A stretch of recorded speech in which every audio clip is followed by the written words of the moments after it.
happening? Guess where we are?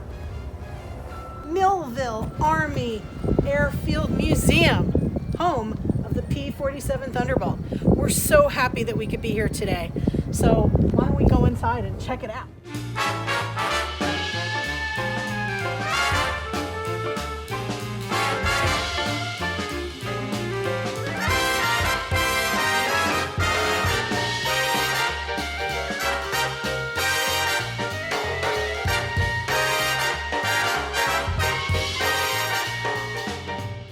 Today, Civil Air Patrol is still an organization. They do wonders. They do all kind of volunteer work. They help us with the air shows and anytime we need them. And the students are trained in respect, and they go away for a weekend a week during encampment. They do learn a lot about aviation and gliders. And I'm pretty sure each county has their own group. That's wonderful. Can you tell us a little bit about what's going on here? All right. This one here, I'm not too sure about that one, but this one here is Walkup. He was killed. He was flying. Staff Sergeant Thomas A. Walkup Jr. Yes. Gotcha. He was killed. He flew the helicopter, and he's from this area. He was young. Yes. And for quite a few years, his family did poker runs in his memory. And behind you is our medical display. This is all the medical items, the doctors look at and that nurses. kit right there. Survival uses of the parachute, fishing instructions in Yes. case you need to catch some food. Oh, you ought to see it. I mean, we have this case and another case. Oh, that's wonderful. They've But- got masks in there and maps and. This is one of their Oh, traveling look kits. at that. Okay, all the. But all the tools would be in there. I'm sorry, it's not tools. The, medical medical, equipment. right? All the And all the that's what they operating carried equipment, around. right? They are tools. This is a traveling medical It's a kit. surgical medical operating case. That's amazing. So they would carry that in the field, and Right. it was kind of heavy because you also Oh, I had a bunch bet. of others. This is our traveling medical kit. Oh, look at that. Blankets Ah. and sheets and blood pressure and first aid dressing. All kinds of stuff. Well, they have little tags, and they're called toe tags. That if somebody passed away, they would tie it to their toe and put their name and Wow. information on Look it. at this. So this was This is a doctor, yes. right? Major Russell he's Davis. still a doctor. He's still a doctor. Oh yes, and, Nice. yeah, Russell Davis. And his And that brother was was his a doctor too. Wow, it's a nice uniform. You had mentioned the survival kit here. Yes. But this one here was another fishing one to come in a round can. Oh, okay, I got you. This purified water. From the Navy, emergency fishing kit. A Sunstill water purifier. It was placed over a small pit dug in the ground. It relies on sunlight to warm and evaporate the water to be purified. It condenses the water vapor and allows it to drip into a reservoir. Water is very important. You can survive without food for a while, but water, Yes, like 2 days and that's it.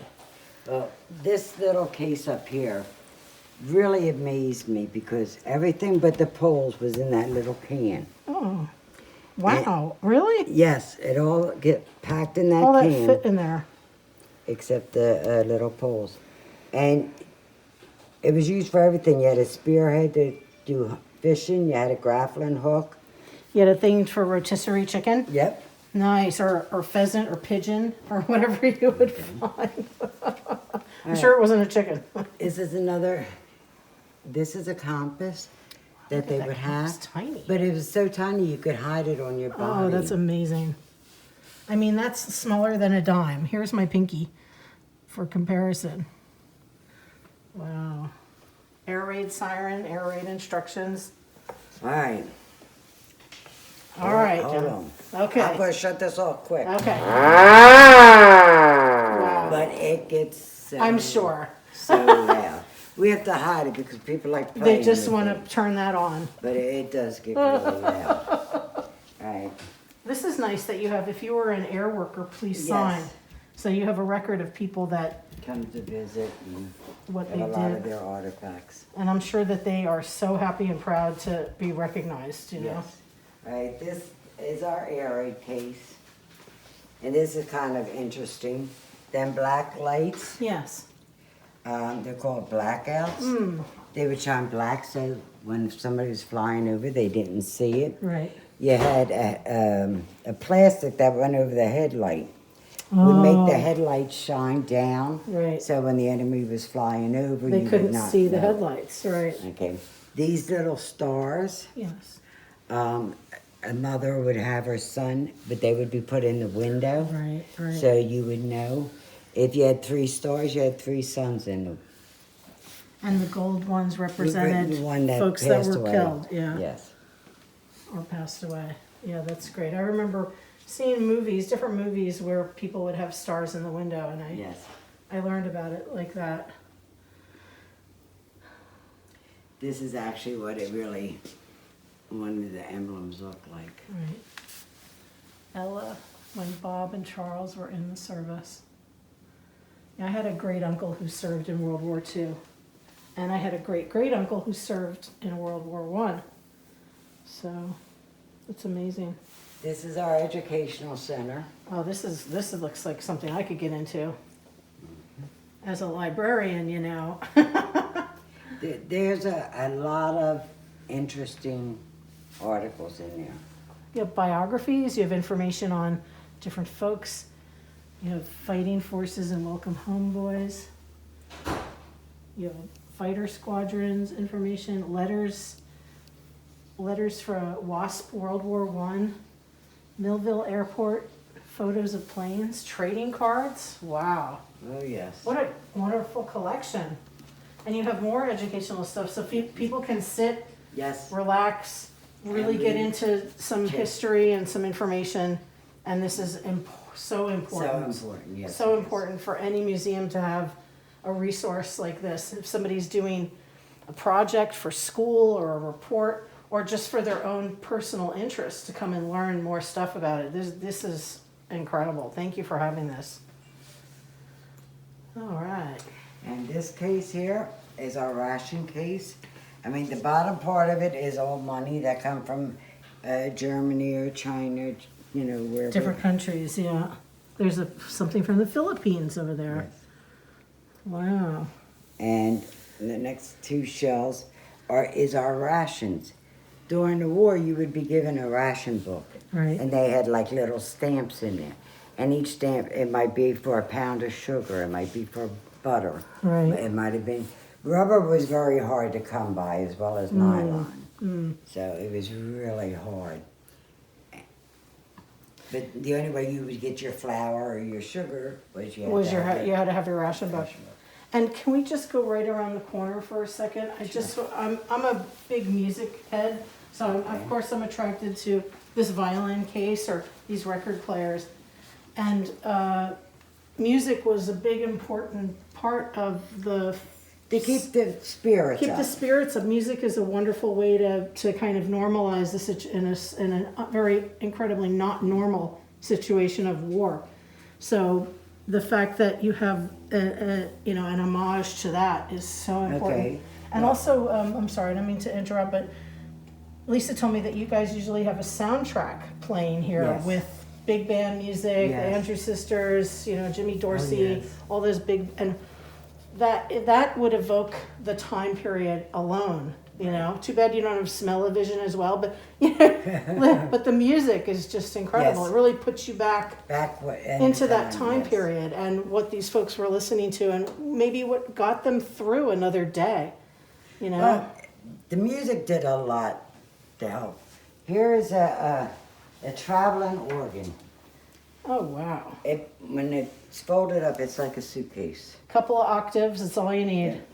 And all they had to do was push the pedals and it would work. And they That's traveled that. I mean, right. did you see it during a war and you're traveling with an organ? What do you put this on your back and you got your parachute on and then you got your organ? Yeah. It was originally used during the war by chaplains who held devotions for our soldiers who fought for their country. The music that was played helped to inspire men with spiritual guidance as they sang and prayed. It can be folded down looking like a trunk, and it's still in working condition. Yes. And someone, Richard and L. Dean Polhamus from Port Elizabeth, New Jersey, donated it in 2015. That's really incredible. This is ribbons and decorative pins. Yeah. So we would know, you can look at them and say, okay, this ribbon is from, and it give us the information, because a lot of people don't know What each they of them. signify, right, exactly. Like what, And a lot if of it's a war that they were in or what type of war they've served, you know. Well, a lot of these ribbons would come What with an these order type of of merit, medals, right. and nobody knew because we just seen the ribbons. The medals a lot of times are too heavy, Okay, you know. got it. And this one is patches from different squadrons. All right. I mean, the get fun museum stuff. has so much. It's going to take a couple of days to Just to- see everything. And Exactly. every time you come, You could you're going to just see something and you else. could concentrate on one area and really Yes. get into that, and then save another wing for another day instead of trying to Trying to get it all get in it all once, all yes. in. There's just so much and too There's much. so much here. I just wanted to tell the folks that this is the lady who's responsible for all these displays, and I just couldn't have your voice, or I couldn't do any justice representing you. So, thank you. But the museum does get into your heart. It and does. It is amazing to listen to the stories, Yeah. and I have to have it personal because it touches other people. And listening to a lot of people, it touches me, and they're crying. Next thing you know, I'm crying, Yeah. and it's, you know, And it's an amazing place. thank you so much. Miss Lisa, Yay. what is this wonderful place? We're still in the museum, but you have a gift shop. We do, and we try to keep things very affordable to the public. So if you need presents for birthdays or Christmas or during our events, we have lots of, like, yours. $2 for a balsa Yeah. airplane. We have Yes. pool backs that are of the Blue Angels and the Thunderbirds, and of course our P-47 Thunderbolt. But we sell museum sweatshirts, we sell T-shirts, we sell hats. So we're really proud of everything that we have here, because it not only, we're so excited when, you know, families can take away a part of the history and they can build some of the model kits, especially the balsa wood gliders that they can actually fly outside. Right. So, can you tell me about the hours that you're open Sure. and how folks can come? Yes, visit we you? are open from Tuesday through Sunday from 10 a.m. to 4 p.m. Mondays we are closed by appointment only. We are free admission. Donations are of course welcome. So we love to have visitors in here. Right now during the COVID-19 pandemic, we make sure that everyone stops at the door. We have a touchless thermometer. We follow CDC guidelines, so anyone over 100.4 temperature unfortunately is not allowed in. We practice social distancing. Everyone at this point does have to wear a mask while they're here in the museum. We have signs throughout. We encourage everyone right now not to touch the artifacts and the displays, but take as many pictures as you like. We reopened our doors on July 7th, and we're very happy to report that we have been very busy, and it's so nice seeing our visitors back again. That's wonderful. Thank you, Lisa, so much for having us You're here welcome. today. Thank you and Joan. And I'm amazed and overwhelmed at the scope of your collection, and I'm sure that I'm going to come back here many, many times. Good. And I would hope that our Good. patrons would come back, and not just once, but to give it justice of all this incredible stuff. You guys need to come at least 5 or 9 times. Great. 5 or 9. So somewhere between 5 and 9. We So, appreciate it. Thank you once again. You're welcome. And stay tuned for more good stuff here on Storytime. Hey, how are you? We're still here at the wonderful Millville Army and Airfield Museum, and we're in front of bunks. People used to, this is where people slept during their time overseas or here in this country.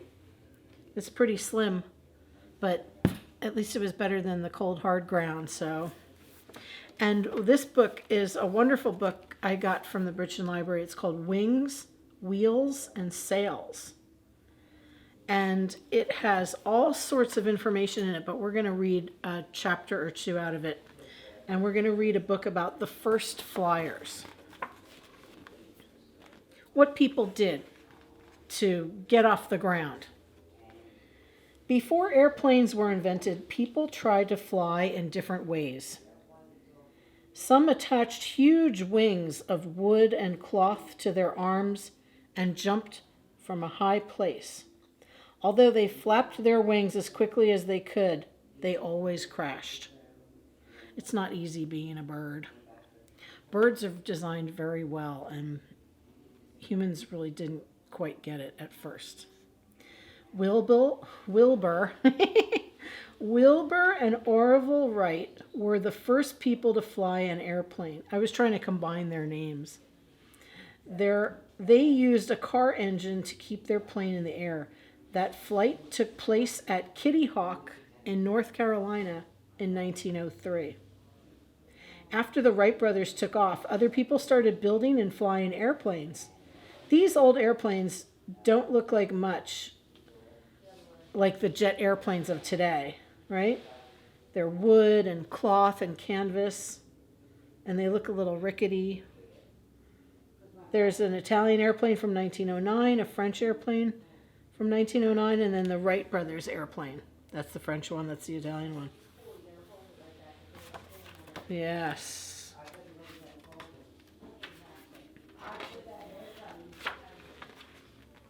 Winging it. We do that a lot around here. We wing it. Lift and thrust allow airplanes to fly. The air moving under the wings lifts the plane up. The engines thrust the plane forward. Unless lift and thrust work together, the plane will not get off the ground.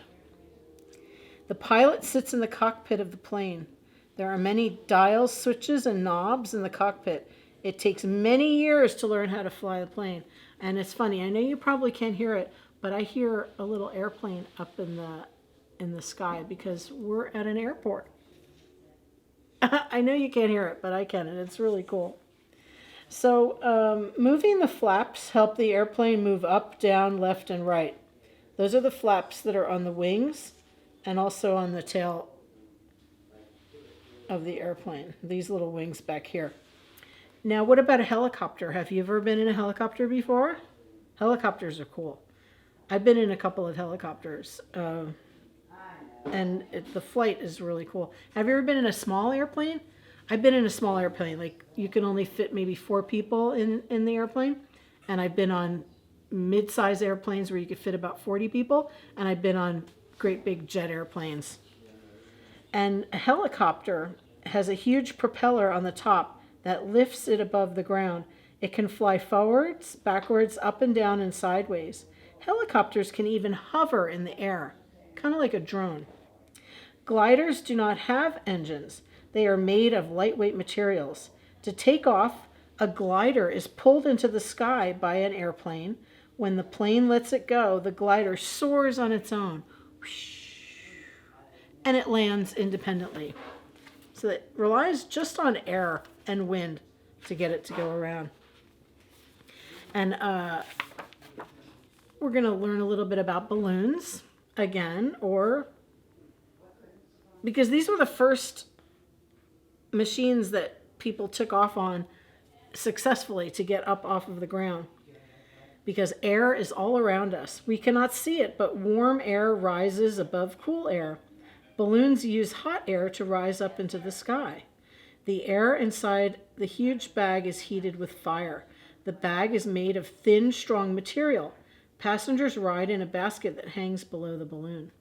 The Montgolfier brothers, the 2 French scientists, invented the first balloon. It was made out of cloth and paper. A sheep, a duck, and a rooster were the first passengers to ride in the balloon. They traveled 57 feet up into the air. What were those creatures thinking? They were like, please get me out of this balloon. So, speaking of balloons, hey, nice segue. We're going to, and if you hear the noise around, we're in the museum office and the ladies are working, so that we're just having the ambient noise of them doing their jobs. which is wonderful. And in this book, we're introducing new word concepts as well as the mechanics of hot air ballooning. And this book of concepts, called A Rainbow Balloon, was written and photographed by Anne Lenson. And this is going to be a wonderful book. I could just tell. Or the rainbow balloon. Have you ever been up in a hot air balloon? I haven't yet. I would like to, but maybe one day. Drifting overhead in a rainbow of colors is a hot air balloon named Tickled Pink. How does it stay up there? What makes the balloon come back down? Well, follow along and see.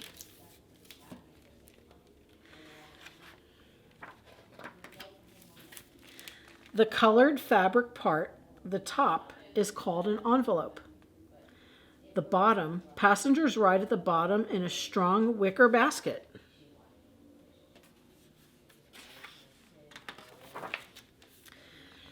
Inside of the envelope looks like a stained glass window, and the outside looks like a giant beach ball. So you've got top, bottom, inside, and outside. Push. With a big push, the heavy wicker basket is unloaded at the launch site. And pull. To keep the balloon from rising too rapidly, a crew member pulls on the crown line. So that's a line that goes from the very top of the balloon. Because you know a balloon, it just wants to rise up into the air. And remember, hot air rises, so that's what we need to fill the balloon with. A large opening at the top of this balloon is a parachute vent. The vent is closed with Velcro fasteners and attached to a circular piece of fabric. A long rope inside leads from the vent to the basket. At the end of the flight, the pilot pulls on the rope to open the vent and let out the air.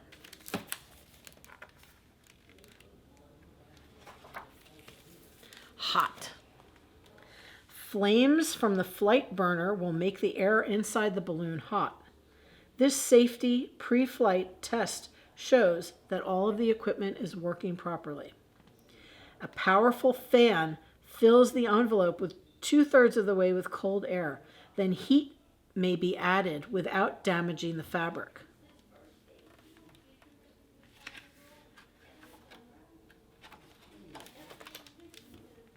Off. The flight burner is attached to the basket and aimed at the top of the envelope. Except for the pre-flight safety test, it remains off until the pilot is ready to add heat. Hoses lead from tanks of propane fuel to the burner. The pilot turns on the flight burner by opening the blast valve. Oh, that's a little scary, don't you think? But somehow it works. Empty. With no air inside, the empty envelope looks like a long, silky scarf. Full. Air stretches out the envelope until it is full. Rise. Because it is lighter than cold air, hot air makes a balloon rise. I know you were wondering when we were going to get there. Fall.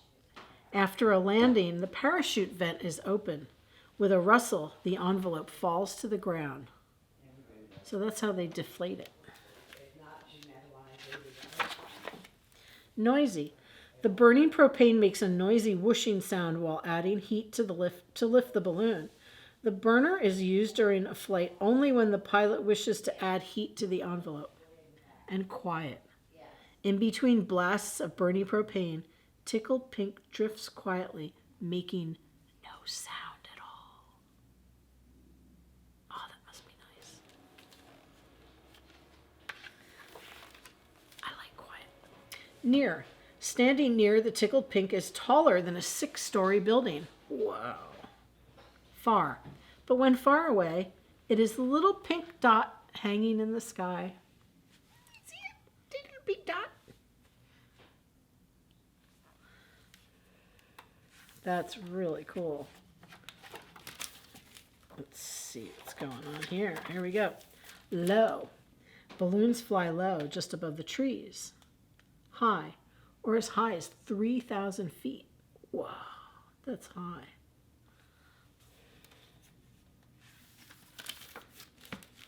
Just makes me want to go find an air balloon, hot air balloon, and go jump in.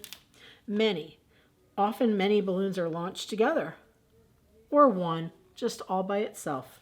Look how cool that is. And I love how brightly colored they are. What a sight that must be to see a number of hot air balloons up in the sky all at once. Light. Out in the sunlight, the balloon casts a big shadow. It almost looks like a light bulb. Dark. Using the burner in the dark makes the balloon glow like a lantern. Whoa, that's beautiful. Up.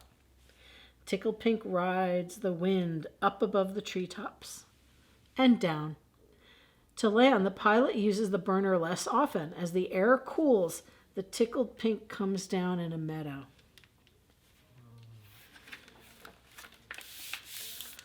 Pilots look for landing sites with no buildings and no power lines. And soft landings, Tickled Pink. That's what people say when they want to have a nice, gentle landing. Soft landings. So I hope you get a chance to go up into an airplane, a hot air balloon, or a helicopter one day. And if you do, give me a call and let me know how it was. Thanks so much for being here. Take care and stay tuned for more fun.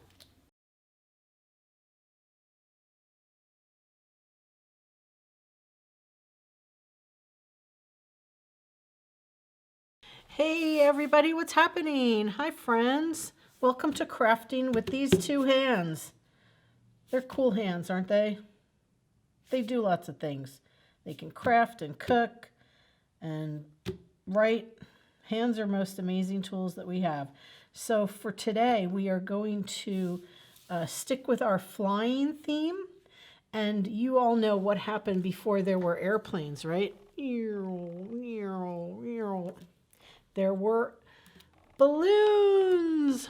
Ooh, hot air balloons that used gas to make them go up into the air.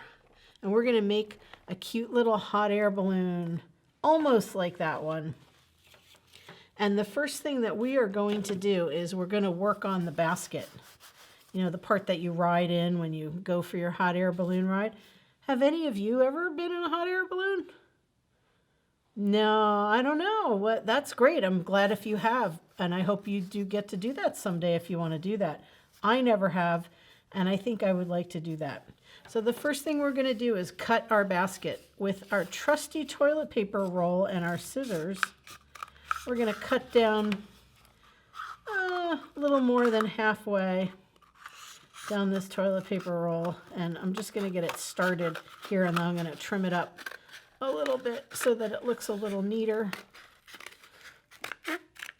Okay, there we go. So just give it a little trimmy poo on the side, just so it has a good base to land on, or maybe we'll use the base.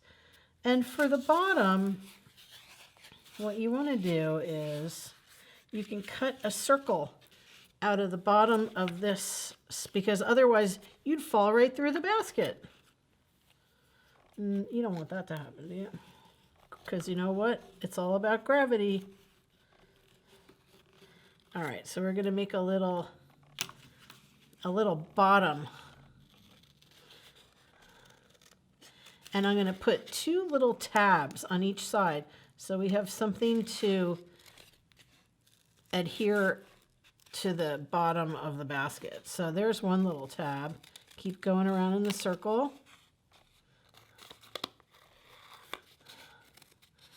And here's another little tab.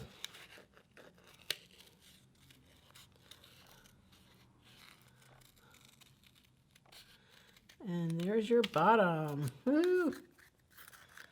You fit right in there. Isn't that cool? Now you won't fall out of your hot air balloon.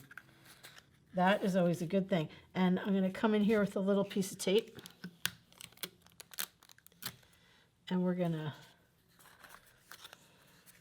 we could do it on the inside or the outside. It doesn't matter. I think I'm going to do this one on the outside because it's a little bit easier And we'll just tape that just like that, because you know we're going to cover this up with another piece of paper, so you're not really going to see that.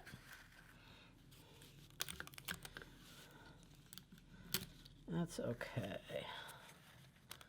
And there's the bottom of your basket.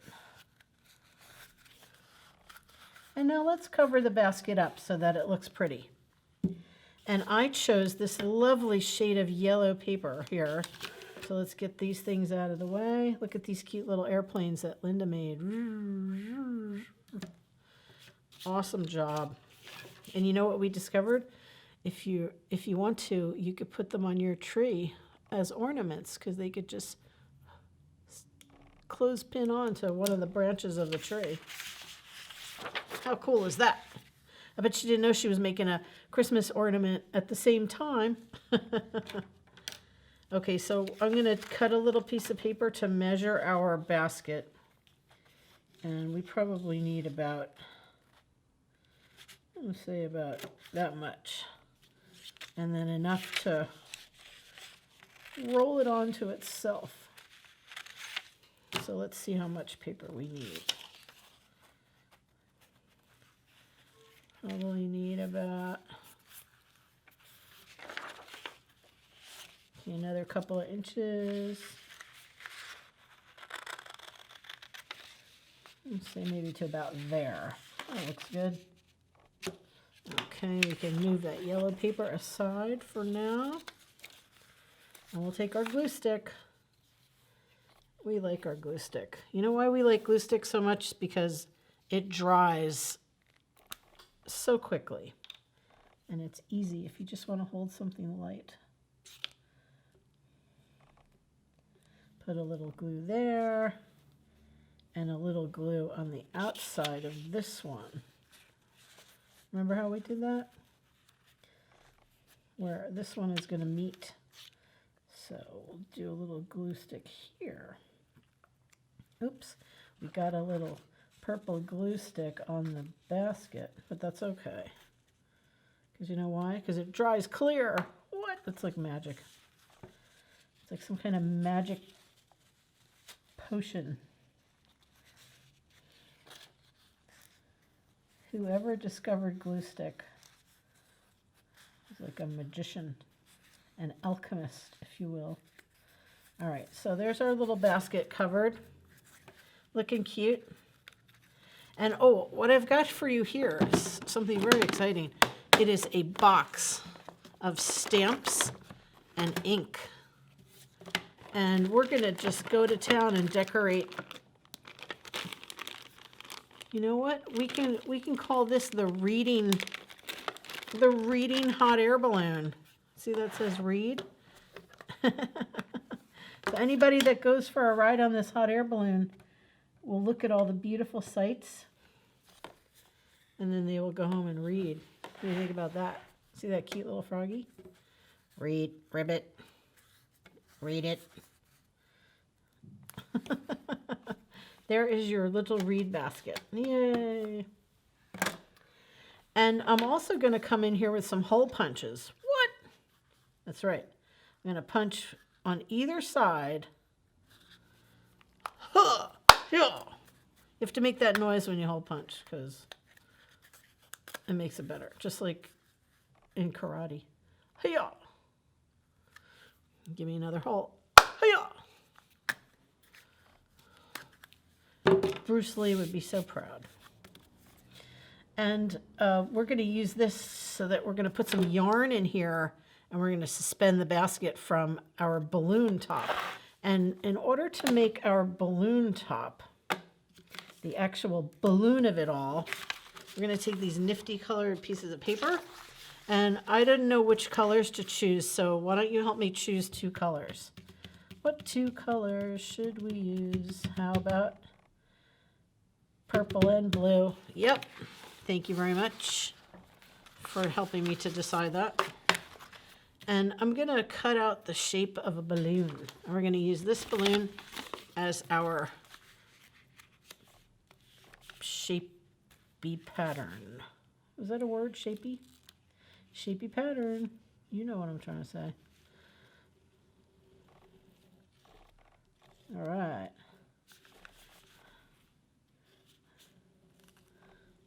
There's our balloon. Did we do it good? Okay, good. There's a couple of little missing bits, but I feel confident that we can cut this. Now you're cutting both pieces of paper. So start down here. And if you want to go inside the line a little bit, so the line doesn't show, that's all you. We can always turn the piece of purple paper over. Hey, can you say that 4 times fast? Piece of purple paper? Piece of purple paper, piece of purple paper. See, I can't do it. Piece of purple paper. Oh, yes.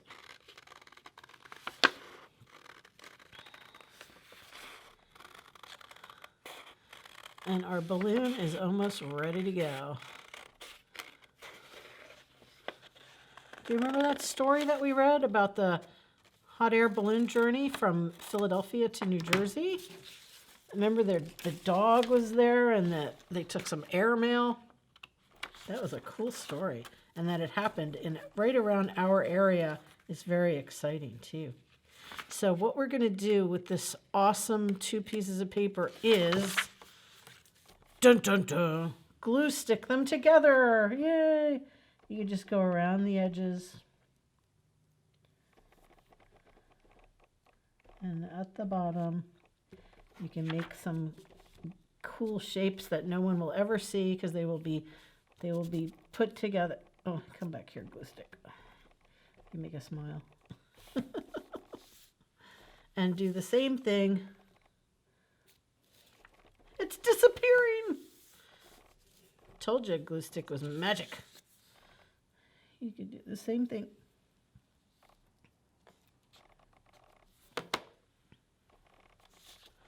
With the purples.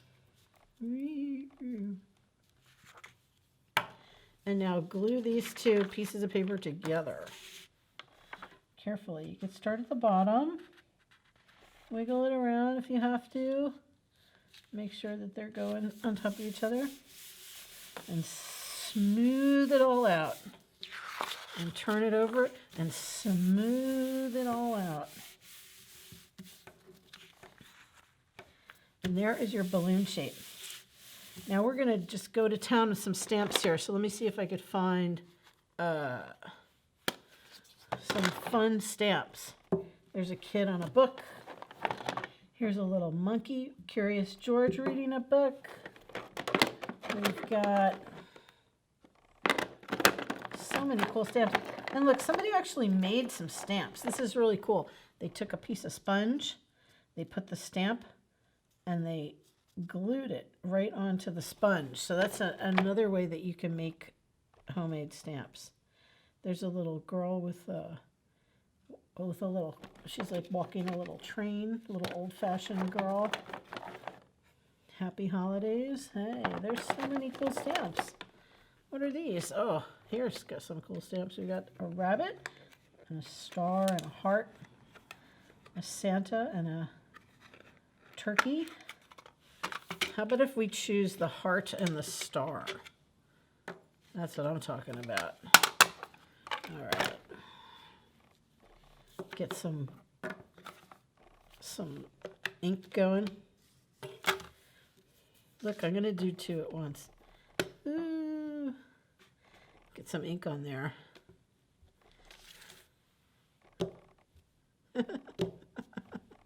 You can make your pattern however you want. You want to put a star over here? You want to put a heart over there? It's all you. Decorate your balloon. As many stars as you want, because you are a star. That's right. And I'm sure you have a big heart too. So there we go with that. And maybe we want to decorate the other side. How about, why don't we put a monkey that's reading right in the middle?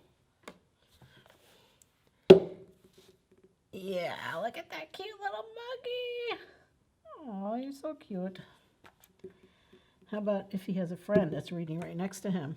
Or maybe another one down there. Yes. All right, that's good for that. And then how about a little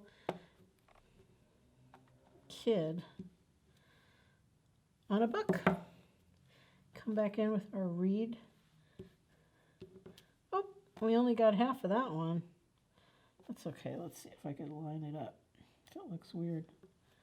It's a little blurry, but you can still read it, can't you? Okay, cool. A couple more stars. We like stars. And how about a few hearts for this side too? Because we love Curious George and we love to read. Yay, look at our beautiful balloon. How beautiful that is. Did you like that? You could decorate it any way you want. Do you want to put a Curious George on this side? Like right about here? Look at that. He's flying in with his hearts and his stars. Okie dokie. Let's clear up our stamp stuff. So now we have the balloon and we have the bottom of the balloon. And now we're going to make a few more holes at the bottom of the balloon to hold our basket.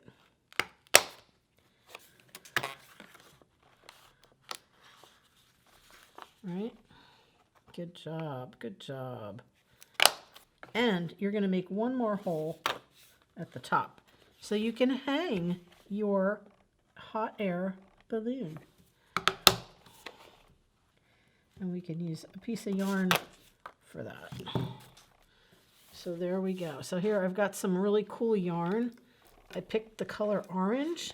I thought it would be really pretty with the yellow and whatever colors we chose. And what I'm going to do is I'm going to go in here with the basket. And I'm going to tie a little knot around it like that.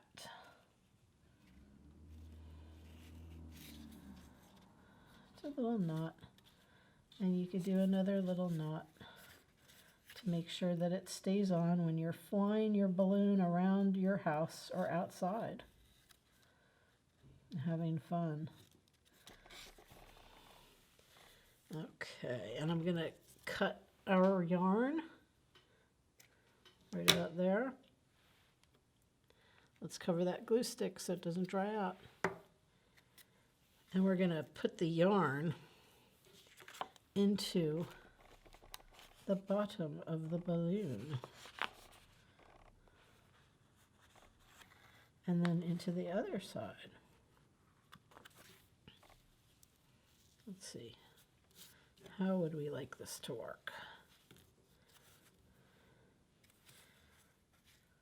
Let's see. I'm just trying to see if we should come back down and then go back up, or if we should just go over. So I think over is probably best.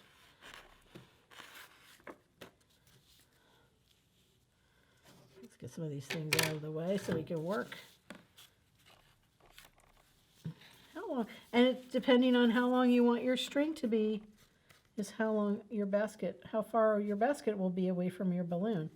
I'm going to say maybe about that long. So that's like 4 or 5 inches.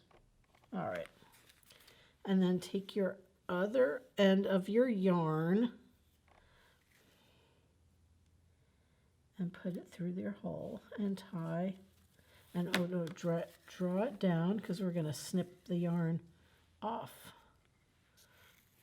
See if that looks even. It doesn't really matter because you can always adjust it. Okay, that's about right. So we're going to snip it off probably right about there. And we're going to save this piece of yarn because we're going to make a loop at the top so you can hang it. You can hang it on your back door. You can hang it in your room. You can hang it at school. Whatever you want to do. You can hang it outside in a tree. Hey, that's cool. Then it looks like it's actually a hot air balloon having some fun outside. Okay, and I'm just going to trim the edges of these up a little bit to make it look a little neater.